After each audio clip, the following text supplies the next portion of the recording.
De niño, me crié en una pequeña comunidad pesquera en el este de Canadá, rodeada por el Golfo de San Lorenzo y el bosque boreal.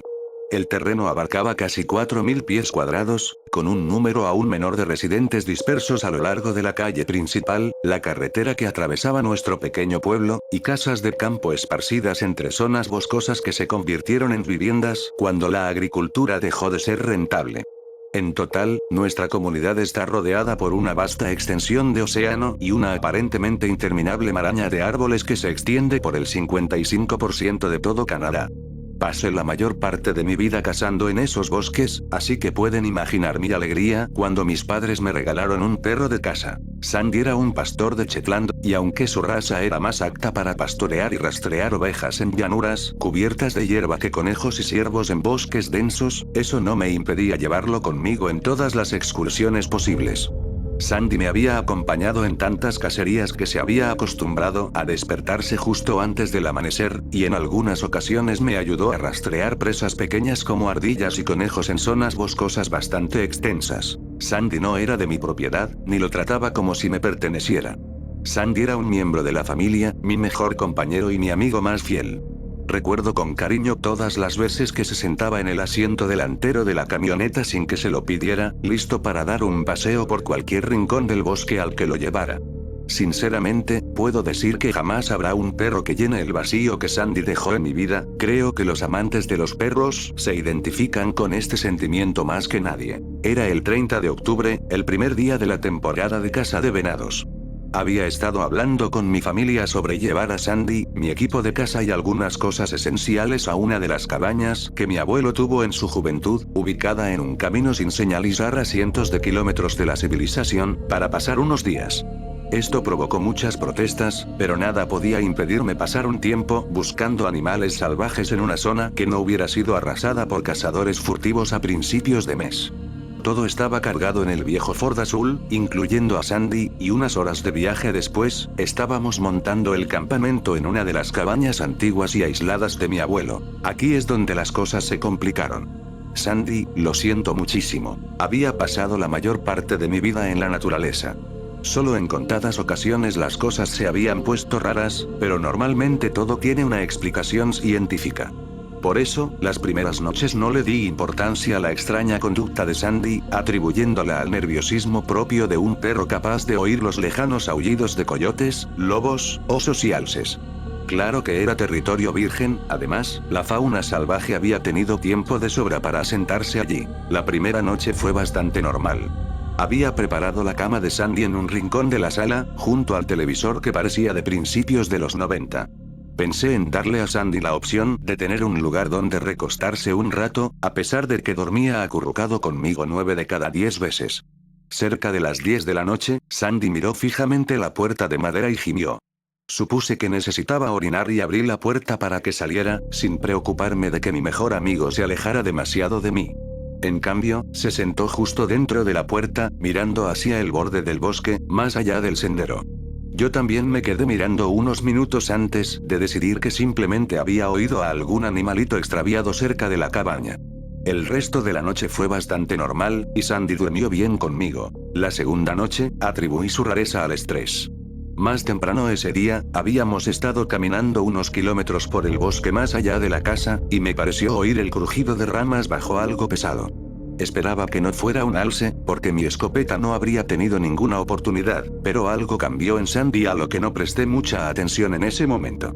Se encorvó sobre sus patas traseras, con las delanteras pegadas al suelo. Levantó el hocico hasta enseñar sus dientes y gruñó hacia la nada. Pensé que intentaríamos cazar de nuevo más tarde, si lo que fuera que se hubiera ido seguía allí y si él se sentía con fuerzas, pero una vez dentro no quería moverse. Incluso cuando intenté que saliera a hacer sus necesidades, se sentó en la puerta y lloró, gimiendo para hacerme saber que no quería salir. No lo presioné. Si se orinaba en el suelo, pues que así fuera.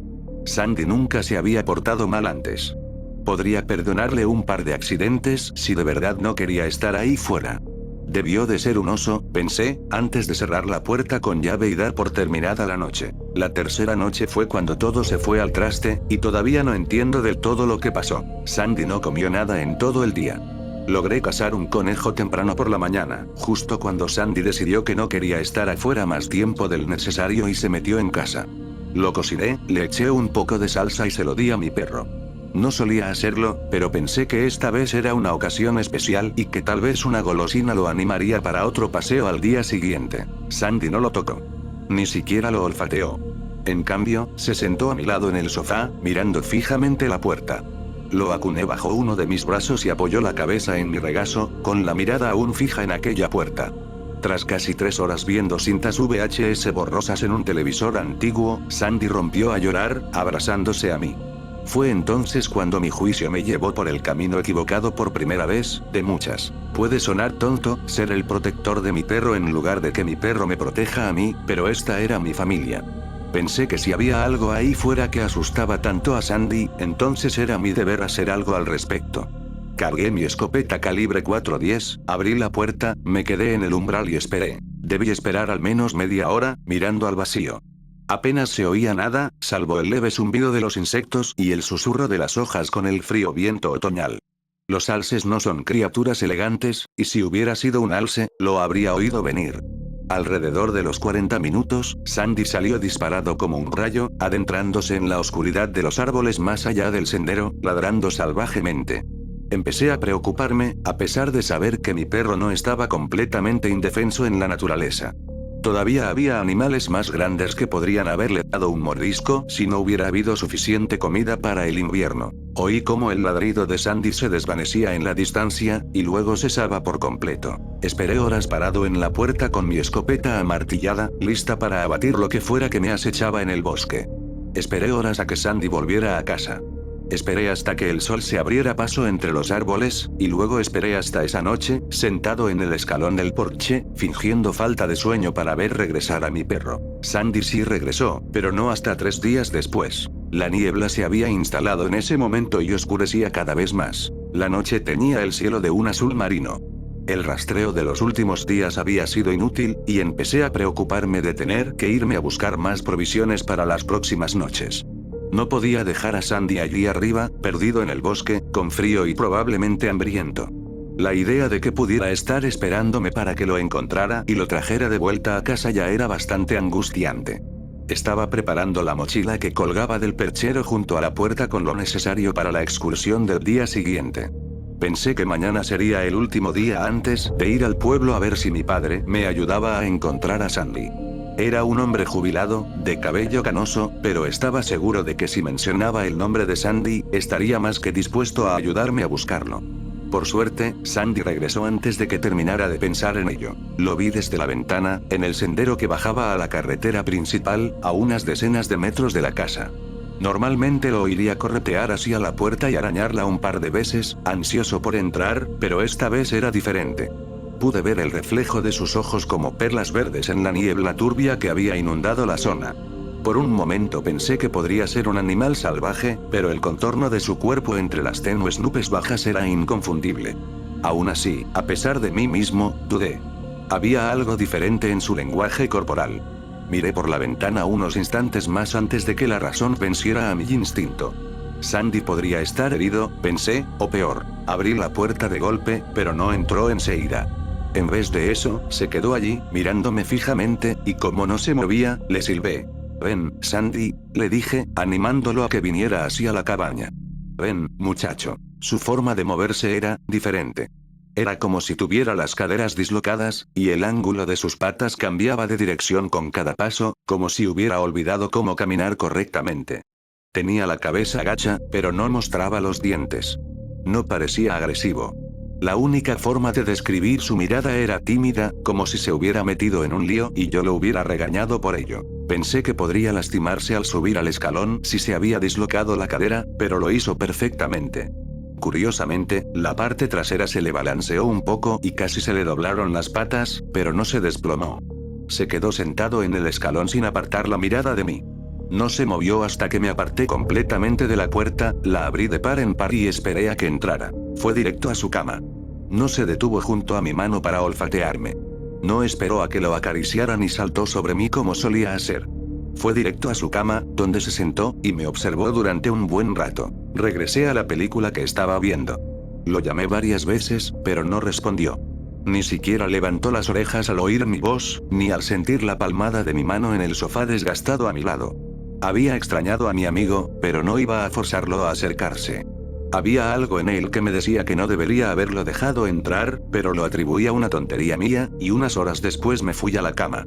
Cuanto más lo recuerdo, menos recuerdo que parpadeara. Se quedó allí sentado como una estatua, y cuando apagué la luz, aún podía ver el reflejo verde jade de sus ojos, que me seguía mientras entraba a mi habitación y cerraba la puerta. Juraría haberlo oído caminar durante la noche, el sonido de garras golpeando el suelo de madera que llegaba hasta la puerta de mi habitación, pero eran pasos lentos y pausados.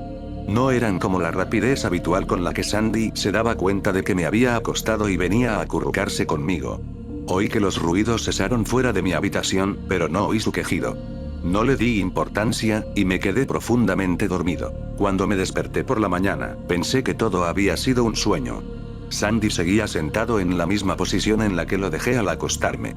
Era como si no hubiera movido ni un solo músculo en toda la noche, y cuando le dije buenos días, ni siquiera movió la cola. Me siguió hasta la cocina, pero se detuvo en la puerta cuando dejé su plato en el suelo y lo llené con comida para perros.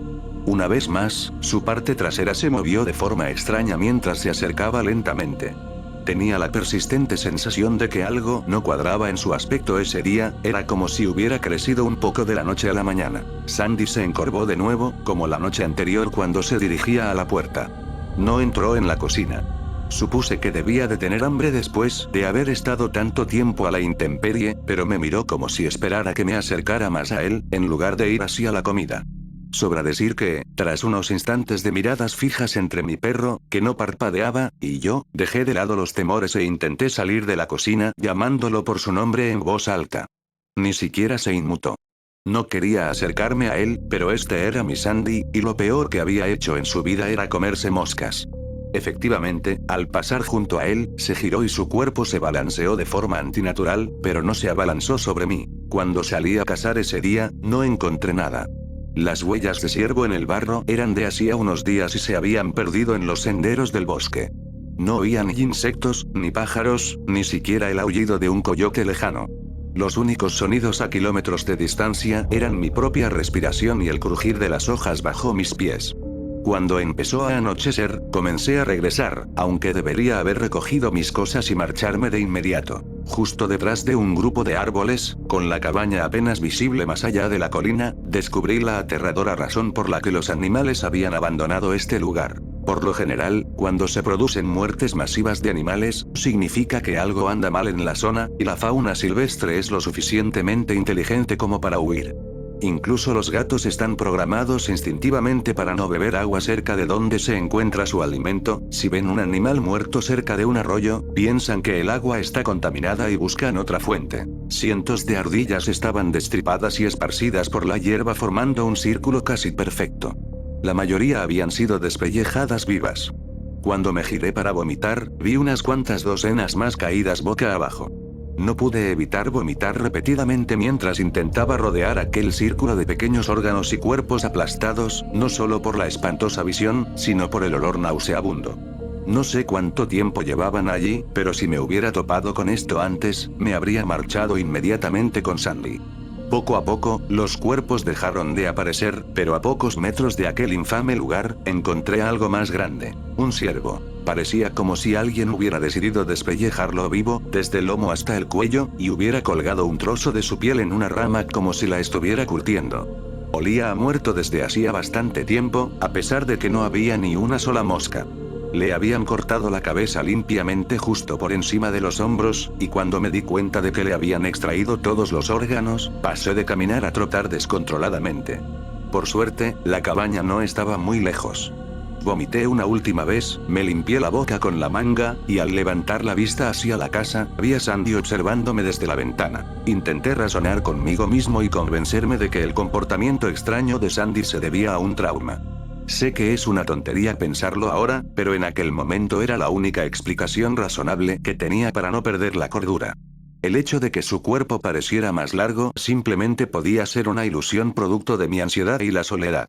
Sandy se había dado cuenta de que algo terrible pasaba en ese lugar, y en cuanto me lo demostró, debí haber tomado esa advertencia e irme de vuelta al pueblo. Una vez que cerré la puerta tras de mí, comencé a guardar la comida y los artículos esenciales en cajas, moviéndome rápidamente para meter mis cosas en la camioneta antes de que anocheciera. Sería peligroso intentar abrirme paso por los senderos de noche, ya que los caminos de Kelly's Mountain eran empinados, y en la oscuridad total, con la única compañía de mis faros, habría sido fácil caer por un barranco y no volver a saber de mí.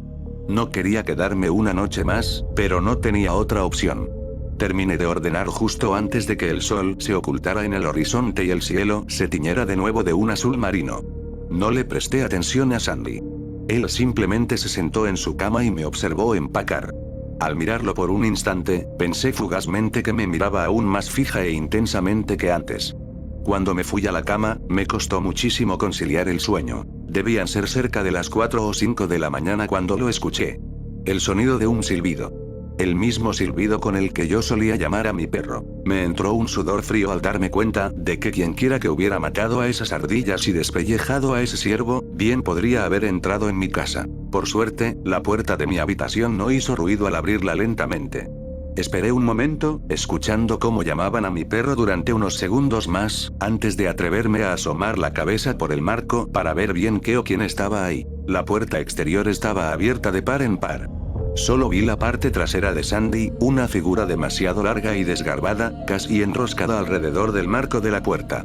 Su parte delantera estaba fuera de la casa. Y lo que fuera que se estaba haciendo pasar por mi perro, silbaba lentamente, llamando a Sandy. Cuando juraría que se agachó de nuevo hacia el suelo y pronunció: Sandy, con la voz más monstruosa y espantosa que jamás había oído, cerré la puerta con la misma suavidad con la que la había abierto. No sé cuánto tiempo esperé con la espalda pegada a la puerta. Sabía que había dejado mi arma en la bolsa del perchero. No dormí nada. Esperé hasta que vi el sol asomar por el horizonte, y luego esperé un poco más, hasta que debió ser mediodía, y finalmente me armé de valor para abrir la puerta de golpe y correr hacia la camioneta. No iba a morir allí. Sandy ya no estaba, y la puerta continuaba abierta. Su comida estaba intacta, pero el refrigerador estaba abierto y toda la carne había desaparecido. No me molesté en empacar sus cosas. Simplemente me colgué la mochila al hombro, salí corriendo hacia el vehículo lo más rápido que pude y arranqué el motor. No puedo describir la opresión en el pecho al darme cuenta de que tendría que dejar a Sandy en este lugar. La idea de que pudiera estar muerto jamás se me pasó por la cabeza. No creo que pudiera soportar saber que lo que sea que permití entrar en mi casa, lo que sea que destripó a esos animales, le hubiera hecho lo mismo a él. Recorrí los senderos y caminos sinuosos lo más rápido que pude sin caerme por los precipicios. Sentía que daba vueltas en círculos en aquel laberinto de árboles, pero al llegar al pavimento en el tramo de carretera que regresaba al pueblo, sentí un inmenso alivio al pensar que estaba a salvo. Justo cuando me incorporaba a la carretera, sentí un fuerte impacto contra el parabrisas trasero, lanzando cristales rotos al asiento del pasajero. Al mirar por el retrovisor, vi la cabeza decapitada del ciervo enganchada en los cristales intactos, cayendo sobre el asiento trasero. Lloré casi todo el camino a casa, apretando el volante con tanta fuerza que se me pusieron los nudillos blancos. Ojalá pudiera terminar con una nota positiva, ojalá pudiera decirles que encontré a Sandy en casa, esperándome. Ojalá pudiera decirles que ahí terminó todo, y que solo fue una experiencia traumática en el bosque que superaré con el tiempo. Anoche me costó conciliar el sueño. No dejaba de repasar mentalmente todo mi viaje a Kelly's Mountain. Imaginé que no iba a dormir en un buen rato, así que me quedé tumbado en la cama, escuchando el viento que entraba por la ventana abierta. Y entonces, podría jurar que oí el silbido con el que solía llamar a mi perro, proveniente del borde del bosque.